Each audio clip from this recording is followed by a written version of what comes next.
So now we are again discussing the same problem which we have discussed in last class. We have this 3-bus system, and the change is the previously the limit which is provided to us has been changed. Now it is given that the Q2 must be within 0 to 0.35. So when these are the limits, this step will remain same, this will be same, this will be same. Same, you have to calculate Y bus. You have to assume the voltages at the different bus. Then you have to calculate G1, B1 and E1 and F1. Then that is same. You have to calculate P2, P3, Q2 and Q3. So till this step, this is the same. And now we have calculated, and your P2 is coming as 0.075. P3 is coming as minus 0.3. Q2 as minus 0.025 and Q3 as this. Now because this limit is now 0 to Q2 to 0.3, that means this calculated Q2 is not in the specified limit. So that means because it is less than the minimum quantity, that means now we have to select Q2 0 as 0 instead of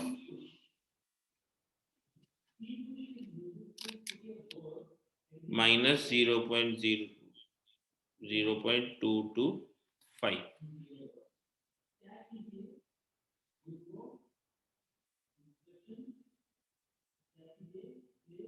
And we will select Q2 as load bus instead of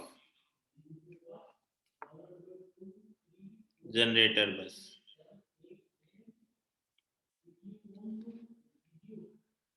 So that means delta Q2 will be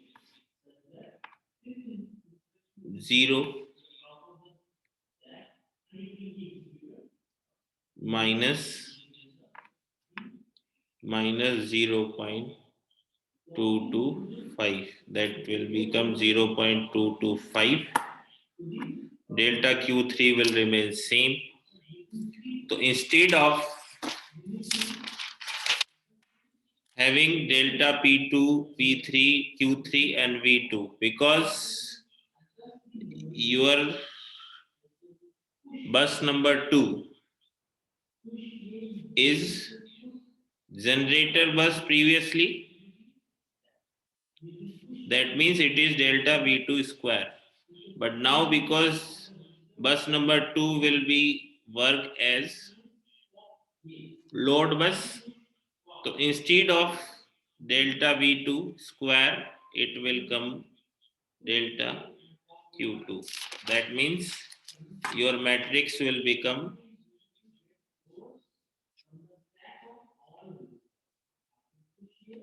delta P2, delta P3, delta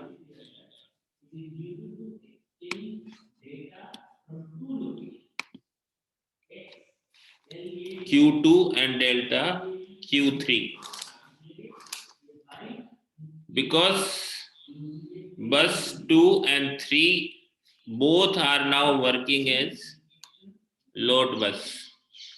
In previously, if the limit is not violated, bus 2 will be generator bus and bus 3 will be load bus. So in the previous case, because 2 is generator bus, it is delta P2 and delta V2 square. And because Bus 3 is a load bus, it is delta P3 and delta Q3. But now, because bus 2 and 3 both are working as load bus, it will be delta P2, delta P3, delta Q2 and delta Q3. And that will be equal to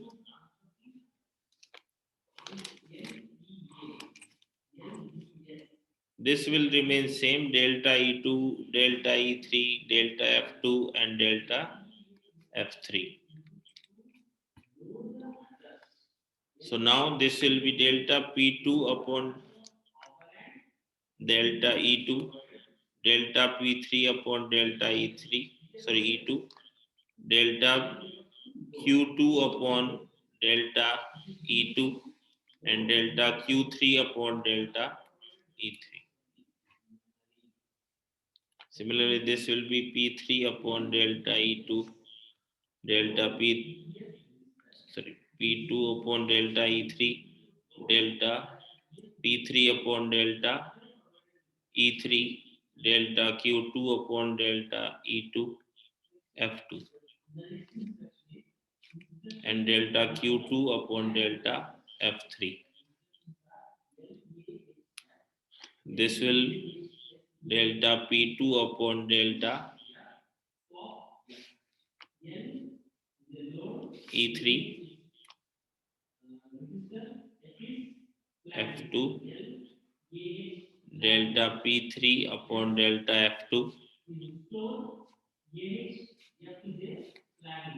delta P2 upon delta F2 and delta P3 upon delta F3.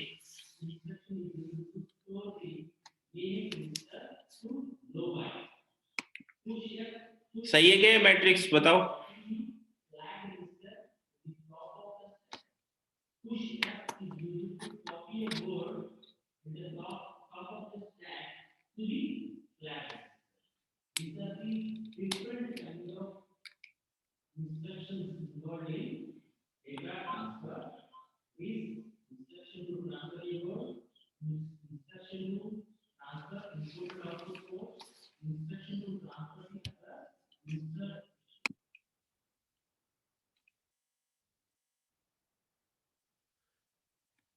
Again, just for revision, I am giving you. So when we have to solve a numerical with the help of Newton-Raphson method, first we have to go for input of various data which are given to us. Then we will be calculating the Y bus, GPQ, BPQ, EP and FP from the data which are already provided to you. These will remain constant. These are not varying quantities. These are constant term, one only calculated once. These are remain constant. This will be depending on the change which we are there. Then next we have to calculate PP, real power and reactive power at the all buses except slack bus, because at the slack bus we don't require to calculate anything. So we will be calculating real power and reactive power at all the buses except for the slack bus. Then we have to check if the calculated QP, that is reactive power at all the buses, are within the range or not. So on the basis of that, we will be checking that if the limits are not violated, then that bus will be remaining as the generator bus and load bus will remain as load bus. But if the limits are violated, then that generator bus will be working as load bus. So that bus will convert from generator bus to load bus. That means at that bus we will be not calculating voltage, we will be calculating P and Q.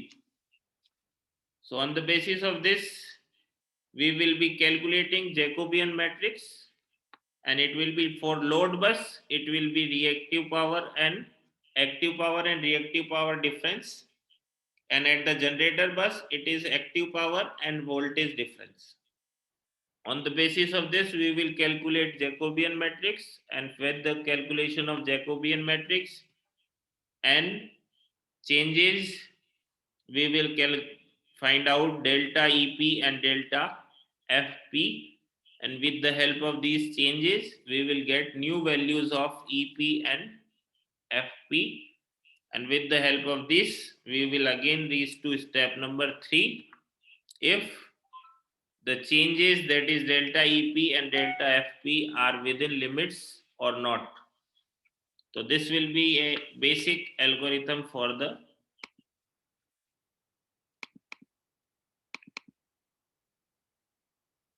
so now I am sharing you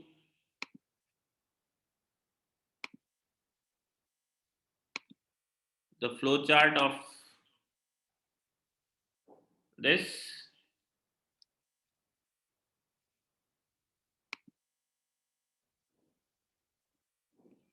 So this is the flow chart of neutron absorption method.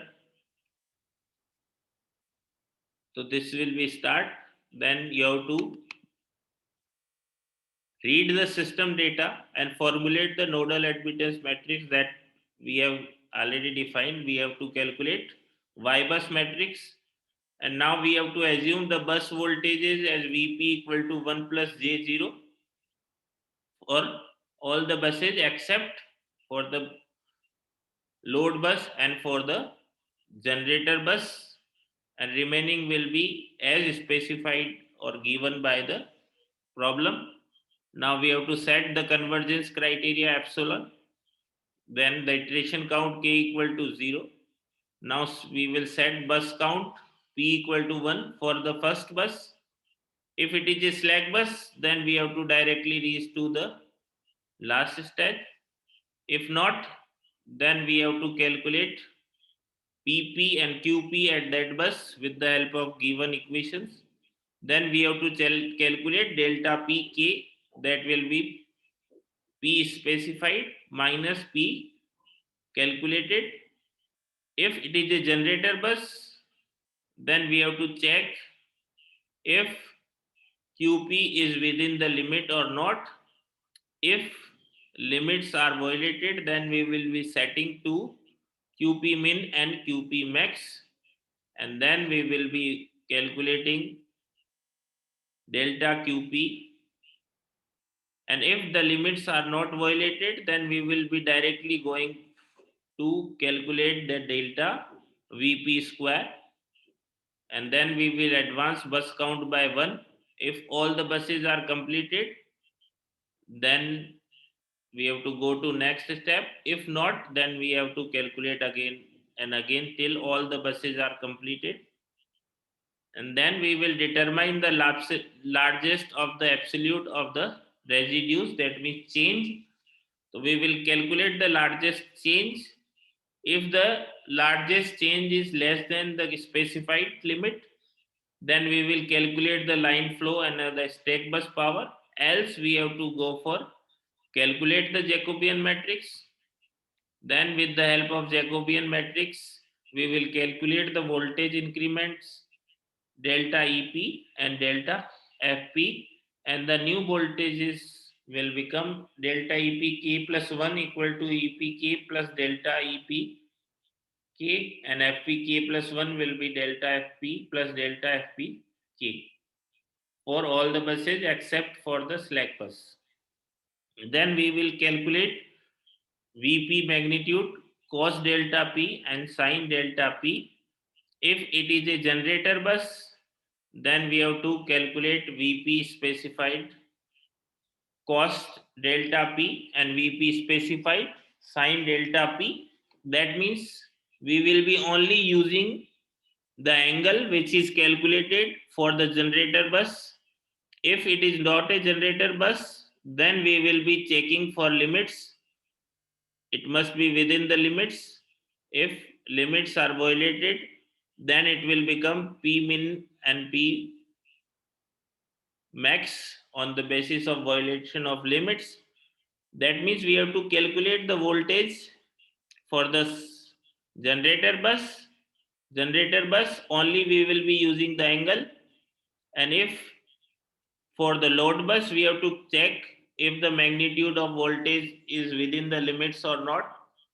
If within the limits, then we have to do nothing and then we have to go for net iteration.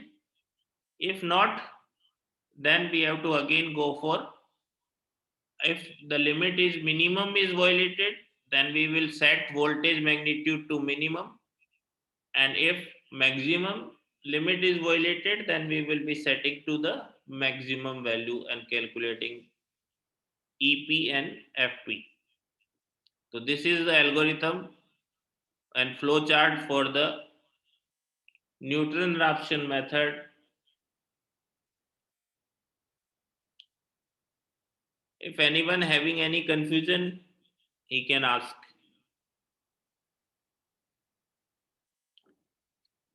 Else,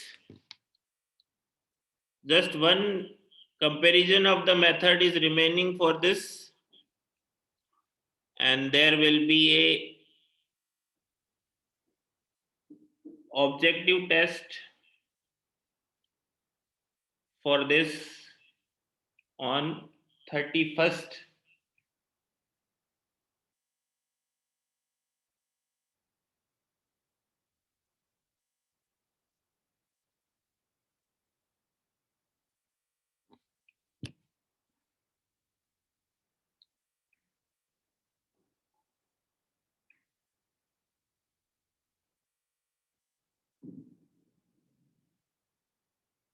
On 31 Wednesday, there will be a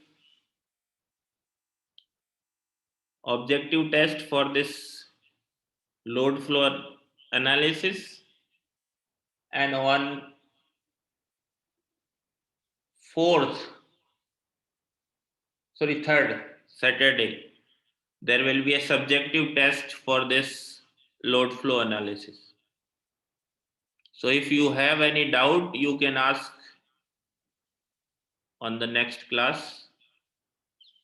sir syllabus ये Newton Raphson तक ही है ना? हाँ, ये complete chapter हो गया आपका unit number 1. Just one is comparison or complexity that is associated with the calculation and comparison of the various methods. That is Gauss-Seidel and Newton-Raphson. Just a small topic. So this will be your unit number 1. And then we will be from 30th, we will be starting your next unit, that is load and frequency control.